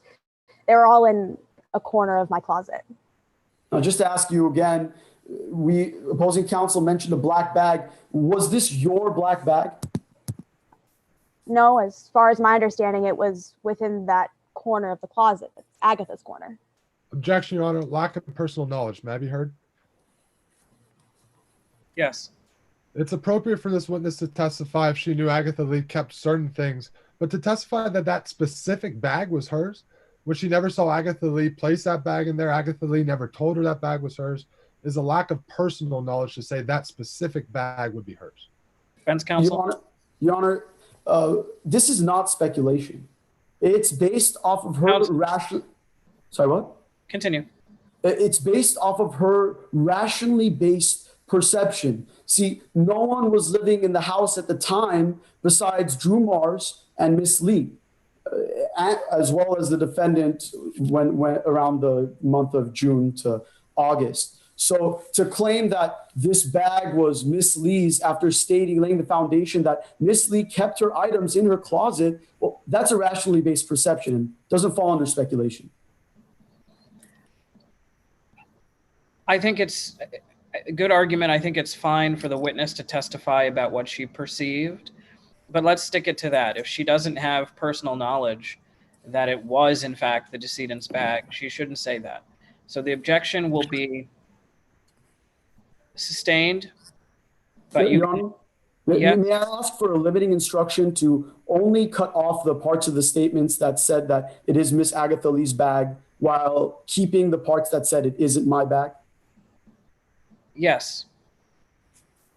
The testimony that she knows that it wasn't her bag and that it was in the house where she and the decedent lived, that will stay on the record. No further questions at this time, Your Honor. Thank you. Mr. Ecker, Yes, Your Honor. May I proceed? please do.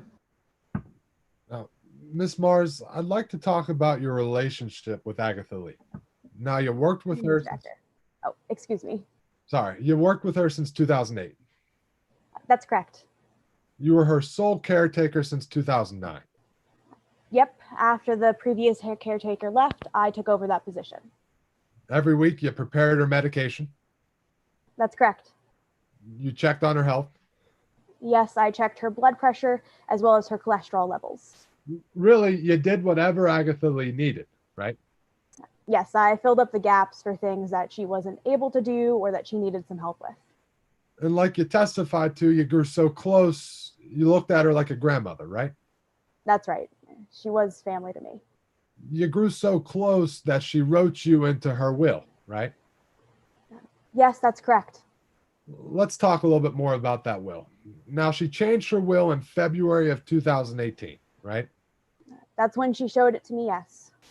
It was your understanding that when Agatha Lee died, you would inherit everything, right? Yes, that was my understanding. Now, you were present at the reading of Agatha Lee's will. Yes, on August 20th. And on August 20th, you tried to hide the fact that you knew you would inherit everything, right? I wouldn't say that, no. Well, Miss Mars, you lied about your knowledge of that will, right? I did. And before Miss Lee had died, you thought she was worth in excess of $20 million, right? I thought she might have been. I really had no idea. Right, but your own personal belief, you thought she was worth more than $20 million, right? Yeah, it's kind of hard for me to understand how much millions of dollars is. Just to be clear, that's a yes, though, right? Yes. All right, so let's talk about August 14th. Now, that day, you overheard a conversation between Miss Rogers and Miss Lee. That's correct. Over breakfast in their study. That conversation, like you said, was around 11:30. Yeah, approximately. Agatha had a lunch appointment at 12, so it was a few minutes before then. Right, and so you drove Agatha Lee off to lunch. That's correct. And on your way to lunch, Miss Lee made a phone call, right? She did. You believe she was talking to her personal attorney. I assumed it was the personal attorney. I just heard the name Kirby. I'm not exactly sure who she was on the call with. Right, but just to be clear, it was your belief she was talking to her personal attorney. I mean, that's what I assumed at the time. I can't say for sure. Right, but bringing you back to my question, that was your belief, right? Like I said, that's what I assumed. And so you dropped Miss Lee off at lunch, Yes. and then you went to the pharmacy. Yeah, I stopped by to do a few chores. You went alone? At the time, I was alone. Miss You Lee was paid- at lunch. You went alone to the pharmacy, right? That's right. I stopped, filled up some gas, and then stopped by the pharmacy to grab something. You paid cash. Yeah, I paid with a $10 bill. So let's talk about chloroangemine. Now, you know chloroangemine, that was something that Miss Lee was allergic to, right? Yes, she had a fatal allergy to it. You also knew that Miss Lee, she took a pill called Winterin, right? That's correct. She took 2 Winterin pills every day. And Winterin, it looks exactly like chloroandramine, right? That's correct. Tastes the same? Yes. Smells the same? Yes. It even feels the exact same, right? Yes, it also looks the same. They're both small purple pills. But from the very first day you started working for Miss Lee, you knew about one very important difference between the two pills, right? I'm sorry, what are you referring to? You knew that unlike Winterin, Miss Lee was deathly allergic to chloroandramine. That's correct. I was brought on after a heart attack in 2008, a heart attack that was caused by chloroandramine.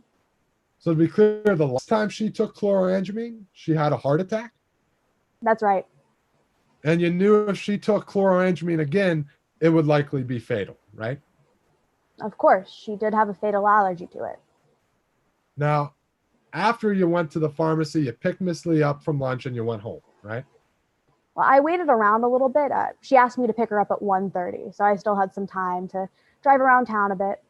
Well, just to be clear, my timeline's correct. You went to the pharmacy, you picked her up from lunch, and you went home, right? That's correct. And that night, she died from chloroandramine, right? Yes, that's what I was told. Now, every week, you were the one that prepared Miss Lee's medication. Yes, I filled up her pill box every Saturday. And on the same day that you went to the pharmacy, you had access to that pill organizer. I mean, I didn't go into Agatha's room at all. I just went in there once to tell her dinner was ready. Miss Mars, I'm not asking what you did on the 14th. I'm just asking on the same day you went to the pharmacy, you had access to that pill organizer, right? I guess. Yes or no, Miss Mars? I wouldn't have access to it unless I went into her room, and I only went into her room once that day. Miss Mars, yes or no, you had access to that pill organizer? Sure. Now, to be clear, you heard Mr. Bond say that they found chloroandramine in your closet, right? I did hear Mr. Bond say that. You'd recognize a photo of that pill bottle?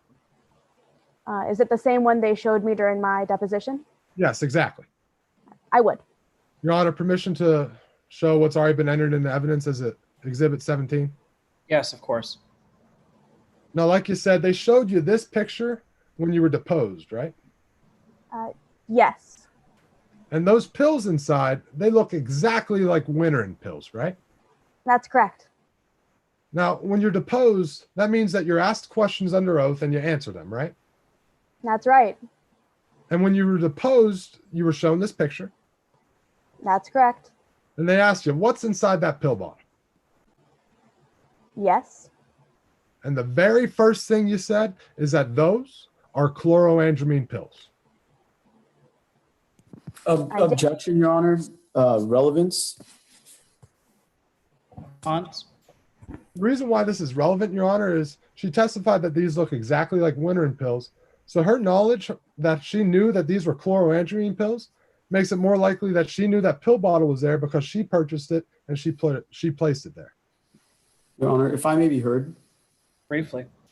Your Honor, testimony has already been elicited that she knew that there was only one difference between the chloroandramine and the Winterin pills, that they looked very similar, and that the difference between them is that one was fatal to Miss Lee. Establishing this again adds no relevant fact to the case that hasn't already been entered. So I'm objecting to relevance on those grounds.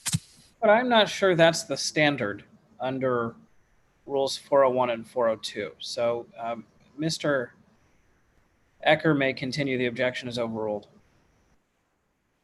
So to be clear, Miss Mars, when you were shown this picture, a pill bottle taken from your room, the very first thing you said is that these are chloroandramine pills. Of course, there's no medical label on it. Winterin is only prescribed by a doctor. So if this was Winterin, there'd be a prescription label on it.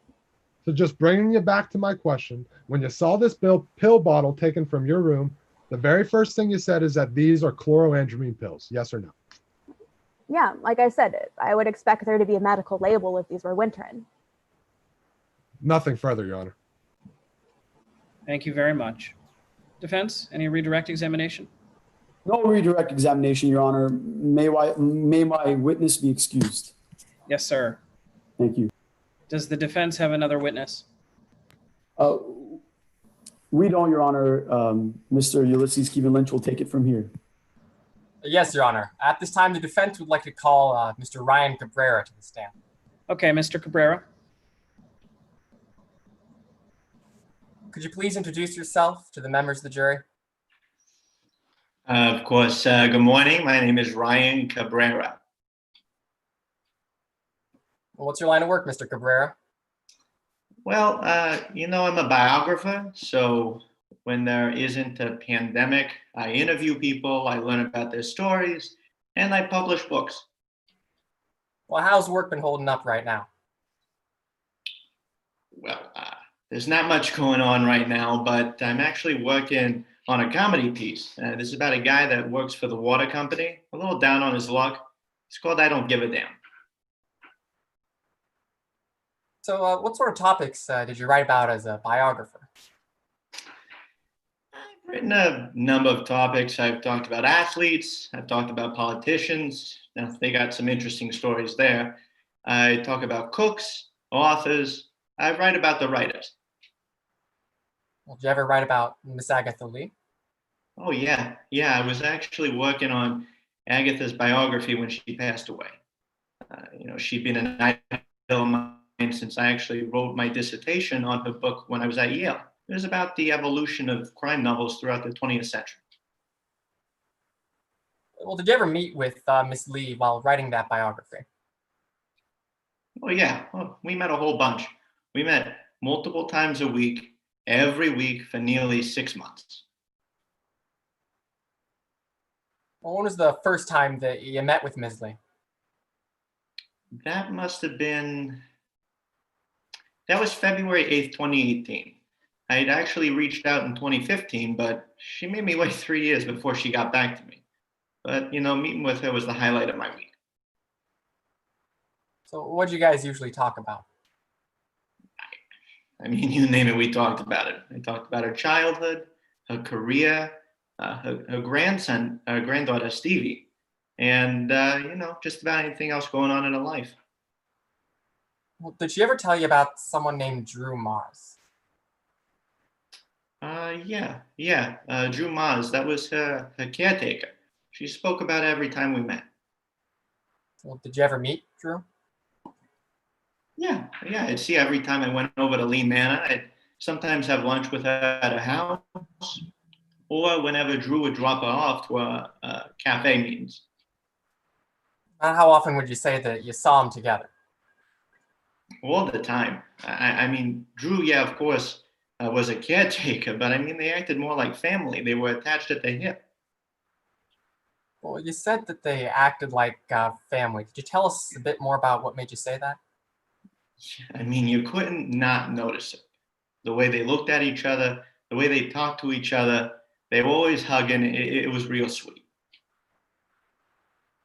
And you mentioned earlier that Miss Lee often talked about her grandchild, Stevie. Mm-hmm. What would she say about him? She told me that he'd left and had disappeared from her life. But it seemed to have been years since they spoke. Every time she talked about him, her eyes would swell up. I'd like to talk about the last time that you spoke with Miss Lee. When was that? That was August 14th. It was the day before she passed. How was she acting at that meeting? She was less energetic than usual, a lot less talkative. Felt like there was a cloud over her head. Well, did you ask what was wrong? Yeah, of course. She started talking about Stevie. Well, what'd you say about Stevie? Objection, Your Honor. Hearsay. Response? Your Honor, if I might make an offer of proof outside the presence of the members of the jury. Sure. There are two different sets of statements which will be coming in. Now, the first set of statements I'll begin with the latter set of statements. The latter set of statements are Ms. Lee's statements that she hopes Stevie Rogers will forgive her, and other things to that effect. And Your Honor, those statements fall under 803 subsection 3, as hope is a mental feeling or condition. Additionally, the prior statements, which we will hear from this witness, were that Stevie Rogers had asked Ms. Lee for something, and Ms. Lee had to say no. And we believe that those fall under hearsay exception 803 subsection 3, which has a specific exception to its general preclusion of statements of memory or belief. That exception to that general rule is that when those statements of memory or belief concern the validity of a will, or the terms of a will, and considering that based off the totality of the evidence, Ms. Lee was most likely talking about her will in that meeting, we believe this should come in under 803.3. Mr. Sikora? I have no issue with the latter statements that Ms. Lee hopes Stevie will forgive her, as those do fall under 803.3. We agree with counsel on that grounds. But on the prior statements, rather, we don't believe that this witness has the knowledge or the ability to lay the knowledge at all about what exactly Agatha was talking about. We don't believe that this witness can testify to that this conversation itself relates to the validity or terms in the declarant's will at all. In fact, no one can. And so for that reason, we don't believe that those prior statements fall under 803.3. Rather, they're inadmissible. May I be heard? Very briefly. The evidence shows it was about the will. Just hours earlier, Ms. Lee was talking, or we heard that Ms. Lee said no about that will when Stevie Rogers asked about it. We know this was something that she cared about deeply because of how she was saying she hoped Stevie would forgive her. Based off that evidence, it's most likely that's what she was talking about. Response? You can respond very briefly. Your Honor, we disagree with opposing counselor's preface of that statement that it's obvious about the conversation that happened on July 14th in the morning in Agatha Lee's study. In fact, that fact has been in dispute from the start of trial today, the contents of that conversation and what the result of that conversation was. And for that reason, we don't find that the totality of the evidence allows this exception to be admitted underneath this witness. I agree. Objection sustained. Just to be clear, Your Honor, that was to the first set of statements, which I told you we'd be proffering. That's correct. Because defense counsel or plaintiff's counsel has conceded that the second set of statements fall under the exception. All right. Mr. Cabrera, could you tell us a little bit more about what Ms. Lee said about Stevie? Of course, her eyes started to well up again, and I tried to tell her everything would be okay, and all she said was that she hoped she could forgive her. Well, did you ever ask her what she was saying that she would hope Stevie would forgive her for? I asked her, but she said it was personal and didn't want to talk about it. Well, there's one last thing I'd like to ask you about. Of course. When did you learn that Miss Lee had passed away? It was the next morning, August 15th. Well, who told you? It was Drew. Drew called me. How did Drew sound when she called you? She was sobbing at the other end of the phone. I couldn't understand a word she was saying at first, but I knew it wasn't good. Thank you for your time, Mr. Cabrera. I've got no further questions. Thank you, sir. Mr. Sikora, do you have a cross-examination? Yes, Your Honor. You may proceed. Now, Mr. Cabrera, as a writer yourself, you first came into contact with Miss Agatha Lee in the year 2018, right? Yes, I'd read a book, and again, I'd known about it for decades. However, she took a little longer than usual to get back to me. Heck, I didn't even think she'd get back to me. You arrived at Lee Manor in February, yes? Yeah, February. You're right. February 8th. And you met over a period of several months with Miss Lee, didn't you? That's right. From February to August, we met multiple times every week. And sometimes you'd even go out to lunch with Miss Lee, right? Yes, I'd end up paying most of the time, but it was real nice. I want to ask about one time in particular that you went out to lunch with Miss Agatha Lee, and that was on Tuesday, August 14th. Do you remember that day? Yes, as I said, that was the day before Agatha passed. After you ate that meal, you tried to schedule your next meeting with Agatha Lee, right? I did. We would usually schedule a meeting at the end of every single meeting. It was easier that way, a lot easier to get a hold of her when she's right there in front of you. You suggested the date Friday, August 17th for that meeting, right? Yeah, we met once that week, so I was hoping to meet with her one more time. But Agatha said no, because she was busy, right? Yeah, she said she had an important meeting. She told you there was a meeting, that it was important, and that it was with her lawyer, right? Yes, sir. Now, less than 24 hours after you learned about this appointment with the lawyer, you learned that Agatha Lee died, right? That's right. Drew called me the next morning. So to your knowledge, Miss Agatha Lee, she never got the chance to meet with her lawyer, did she?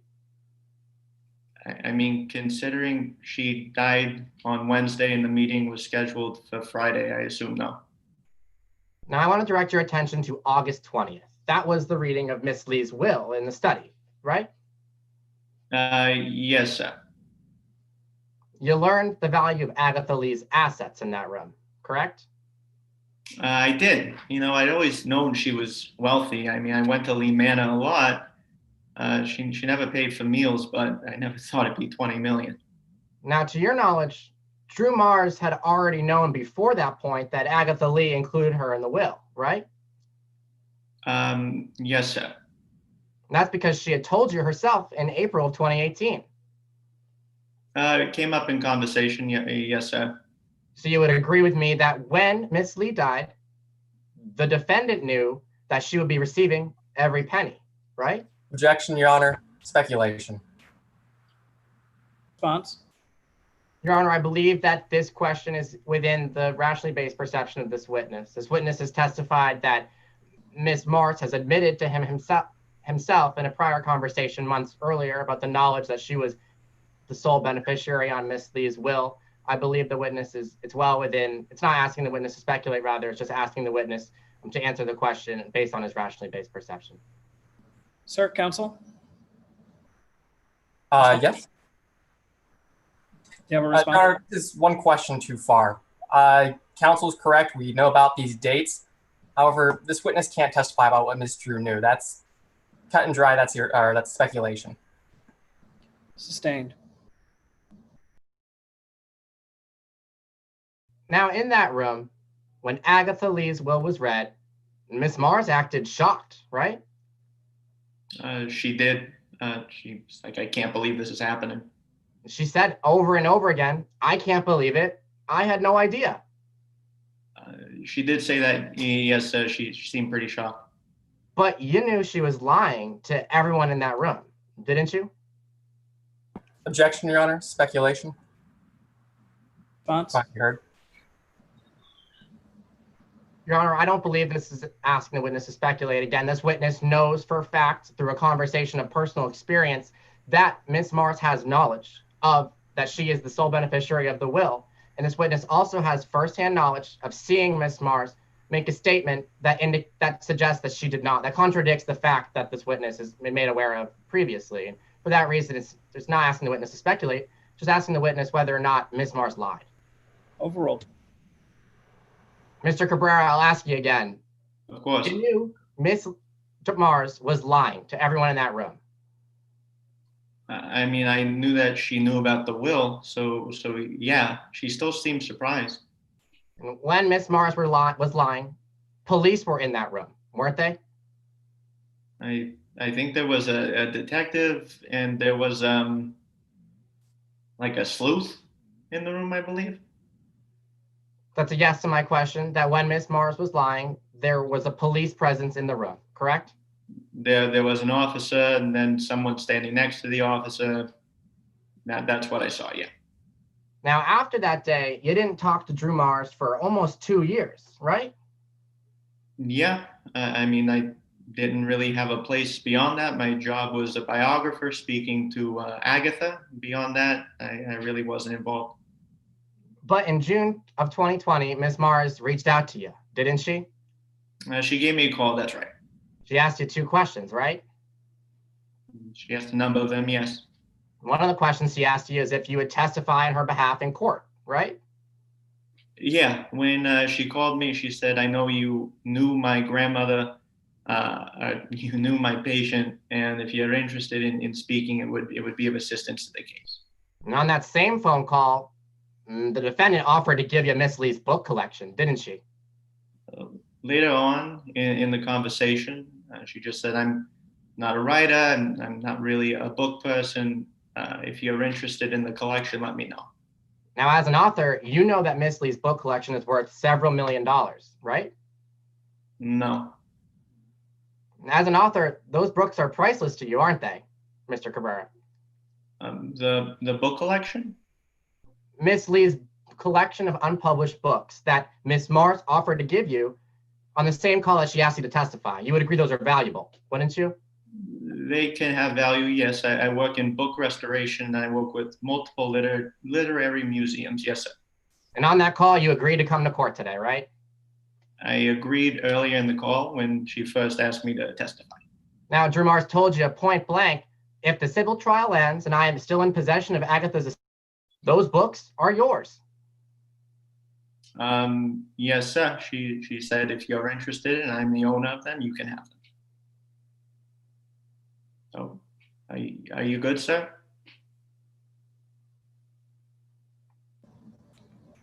Looks like Mr. Sikora is frozen. Are you back? Looks like you're back now. I am back, Your Honor. I did not hear the response. This is a strange thing testifying over Zoom. I will tell you that. I'll re-ask my question, Mr. Cabrera. Of course. Drew Mars told you point blank, if the civil trial ends and I am still in possession of Agatha's estate, those books are yours. Yes, sir. She said if she was the owner of the estate and I had any interest in the books, to let her know. And you still haven't received that collection, have you? No. And the only person in court today that promised you those books is the defendant, right? Yes, sir. Nothing further. Thank you very much. Is there a redirect examination?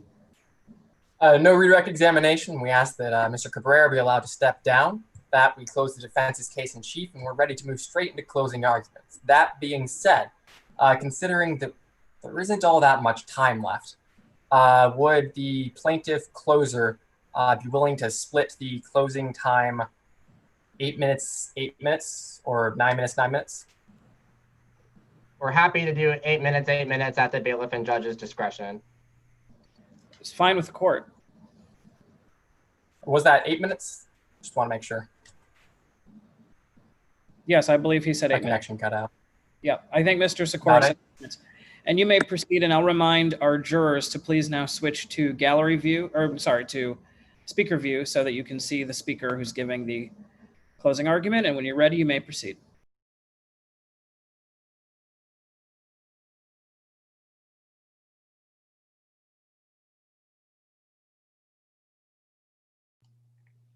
Your Honor, members of the jury, may it please the court.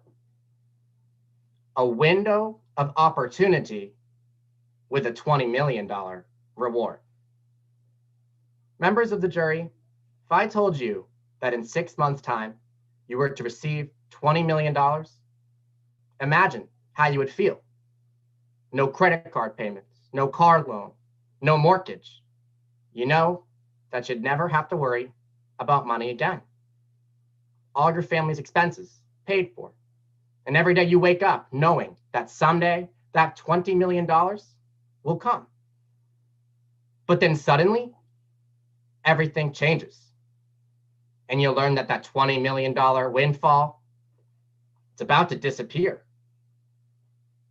You see, members of the jury, that's exactly how the defendant, Drew Mars, felt on the morning of July 14th, 2018, when she overheard a conversation between my client, Ms. Rogers, and her grandmother, Ms. Agatha Lee. A meeting during which Ms. Lee promised to make changes to her will and scheduled an appointment on that Friday, to make it happen. Now, Drew Mars, she knew this, and suddenly she had a deadline she couldn't afford to miss. You see, Miss Mars had to make sure that meeting never happened. So she did what she had to do. She acted fast, and within hours, the defendant lethally poisons Agatha Lee by switching 2 pills. And Agatha Lee dies overnight. The will, it's never changed. The defendant took that window of opportunity.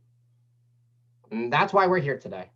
We brought this suit against Drew Mars to do what's right, to prevent the person that put Agatha Lee in a grave from putting $20 million in her pocket. You see, in the state of Midlands, the law is that if you killed somebody and you meant to do it, you're forbidden to inherit anything from their estate. And today we have the burden to prove to you that the defendant purposefully caused the death of Agatha Lee. So what does that word mean, members of the jury? Purposefully. Well, if you find that the defendant was acting with intent, if you find that the defendant knew what the consequences of her action were, if you find that the defendant hoped her actions would cause a certain result, you have to find the defendant liable. If you find the defendant knew what she was doing when she switched those 2 identical pills to chlorandramine, you have to find her liable. And so we called 2 witnesses for you today to prove that burden by a preponderance of the evidence. You heard from Detective Bond and then Miss Rogers herself. You see, Mr. Bond, an experienced detective, walked us through step by step the collection of evidence on August 15th, 2018. He led us through that trail of evidence, which included circumstantial, physical, and forensic evidence. Included that toxicology report, where instead of Miss Lee taking her nightly pill, she took 2 identical pills for which she was allergic. And you'll see also that the defendant expected that she would receive everything from what's already in evidence before you. Stevie, the no good grandkid, is out. And I get everything, the house, the money, everything. We're talking millions of dollars. This is going to totally change my life. That's the words of the defendant. And so you see, the defendant, she had a reason to murder. She had 20 million reasons, and she had to act fast. We know what happened at Lee Manor on July 14th. You know, because the facts and the evidence, they're clear. On July 14th, 2018, after weeks of improving their relationship, my client and her grandmother sit down and make an agreement. Miss Lee agrees to put Stevie Rogers back on that will. She calls her lawyer. Deadline is set. There's an appointment. And the defendant's window is closing. End Agatha's life or lose $20 million. That day, the defendant drives alone to the pharmacy and buys a bottle of chlorandramine. She hides those pills in the black bag in her closet. When she hears my client go downstairs to sleep, she slips 2 of those pills into her fist. She tiptoes into Agatha Lee's room and she switches them with her medication, knowing that on the surface, it would look like nothing was wrong. But you see, the defendant never expected a police investigation. The defendant thought that everyone would look past a woman well in her 80s with no living family, not much living family, dead. The defendant never thought that the police would run a toxicology report, that they would find that black bag in her room. So on August 20th, in front of everyone, the defendant lied. I didn't know. I couldn't believe it. She told you she lied. You see, we all agree that there was a meeting on August 14th, 2018. We all agreed that during that meeting, Stevie Rogers and Agatha Lee discussed who was to be put on the will. The only thing that the defense disagrees about that conversation is that Agatha said no. But all 4 witnesses before you today told you that Agatha Lee had an appointment that Friday, August 17th. We know what that appointment was for. It was to solidify those changes. And to the defendant, it was to lose $20 million. There was a reason to murder. There were 20 million reasons, because that window of opportunity, that was closing for the defendant. That's why we're asking you to find Drew Mars liable for the death of Agatha Lee. Thank you. Thank you, Mr. Sikora. Defense? Yes, Your Honor. You may proceed. Members, 1 second.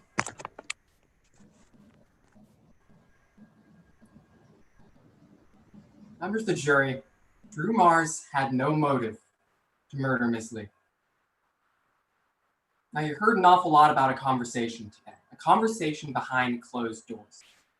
The plaintiff wants you to believe that in that conversation, well, Ms. Lee said that she was going to Mars was getting cut out. That's a very important conversation to their case. That's a very important part of their case because the members of the jury, Drew Mars was already in that will. If there wasn't going to be a kill, Drew Mars had no reason, no need to murder Ms. Lee. Even though that's the crux of the plaintiff's case, there's a big problem. You see, that conversation didn't happen. It doesn't even make sense. In fact, the only things which the facts will prove to you in today's case that Drew Mars had no motive to murder Ms. Lee. That's very important because it was the plaintiff who had a burden in today's case. They had to prove to you it's more likely than not that Drew Mars killed Ms. Lee. And they can't meet that burden because no matter what type of story, fact, that Drew Mars had no motive to kill Ms. Lee. Having said that, I want to walk you through the three big problems with their case. So the first one, that conversation behind closed doors never happened. Second one, while Drew Mars did not have a motive to murder Ms. Lee, Stevie Rogers did. And the third problem, Drew Mars and Ms. Lee are like family. There's no reasonable way to believe that Drew Mars would ever have killed Ms. Lee. Let's walk through those one by one. First, well, you have to ask yourselves, what happened in that conversation behind closed doors? Because Drew Mars told you that no, what actually happened in that conversation was that Stevie Rogers asked her grandmother, would she put him back in the will? And her grandmother said no. Ms. Lee said, you are never getting a penny. Or Stevie Rogers tells it differently, but you got to ask yourself, when you're doing that, I want you to ask yourself two questions. First off, which story is corroborated? And second, which one makes sense? Now, the story that's corroborated is clearly Drew Mars. Sure, opposing counsel talked an awful lot about a meeting with an attorney. We have no idea what that meeting was about. We don't know if that meeting was being held to make sure that Stevie Rogers, that further limitations were put in place to keep him out of that will. We also heard from Ryan Cabrera. And what Mr. Cabrera told us is he told us about a meeting that he had with Ms. Lee just hours after Stevie Rogers asked her to be put in the will. And what was Ms. Lee saying? She was saying, I hope Stevie Rogers forgives me. Do you think that Ms. Lee was saying, I hope Stevie Rogers will forgive me because she just given him $20 million? No, there's only one reasonable explanation for why Ms. Lee said that. It's because Stevie Rogers had just been told he would never get put in that will. Second question, well, which story makes sense? I mean, you've heard so much about how generous Ms. Lee was, about how generous she was to Drew Mars. Do you really believe for a second that Ms. Lee just decides, no, I'm just going to completely cut Drew Mars out of this will? that sound like something Miss Lee would do? And the plaintiff, they want you to believe that the whole reason Ms. Lee cut Stevie Rogers out was because she was angry for not having visited her often enough. And that once Stevie Rogers showed up, played some games of backgammon with his grandmother, things all got back to better. But members of the jury, what we learned today is that Stevie Rogers wasn't cut out of that will because Miss Lee was angry with her, but because Miss Lee loved her. Because Miss Lee wanted Stevie Rogers to learn how to stand on her own 2 feet. And members of the jury, that was not going to change at any point, certainly not after a couple of games of backgammon. What happened in that conversation behind closed doors? The evidence all indicates that Stevie Rogers was told she was out of that will. That brings us to the second problem with their case. Drew Mars didn't have a motive because she was never getting taken out of that will, but Stevie Rogers did. Stevie Rogers had nothing to lose. We heard from the plaintiff's own hired hack, from Mr. Bond.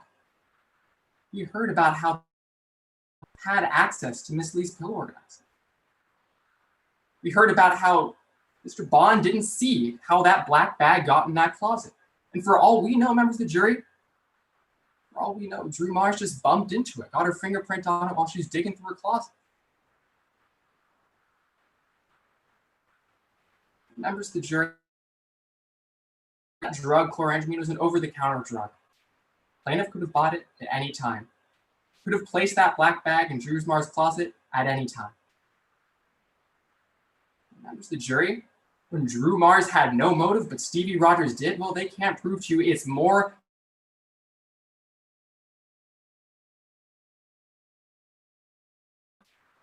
And that brings us to the third issue. Drew Mars and Miss Lee, they're like family. You heard about it from witness after witness about how close they were, how much they enjoyed spending time with each other, how many years they'd spent with each other. You heard today about how Ms. Mars, she was sobbing after she learned that Miss Lee had passed away. Members of the jury, those aren't the feelings of someone who's ready to commit a murder. Members of the jury, what the facts show is that Drew Mars had no motive to murder Ms. Lee. And if at any point in your deliberations, while you're in that other room, what really happened here, if at any point you're confused, I want you to do something that Mr. Olsekian recommended at the start of today's trial. Think back to that conversation behind closed doors. Because walked away from that conversation to murder, with a motive to murder Ms. Lee. And it was not my client. Find her not guilty. Thank you. Thank you, counsel. Rebuttal? Noting the time, Your Honor, plaintiff is amenable to skipping rebuttal for all law's sake. Okay, that's your call. I have 5:08 to 5:09. So there looks like there's a minute left, but that's your discretion. Thank you, Your Honor. Okay, that concludes our trial. I believe the bailiff will have some instructions for us as judges, and he may move competitors back into the breakout rooms and we will stop the stream. Judges should complete their ballots and send them to the tab room. I'm stopping the live stream now, and I will send the teams back into breakout rooms while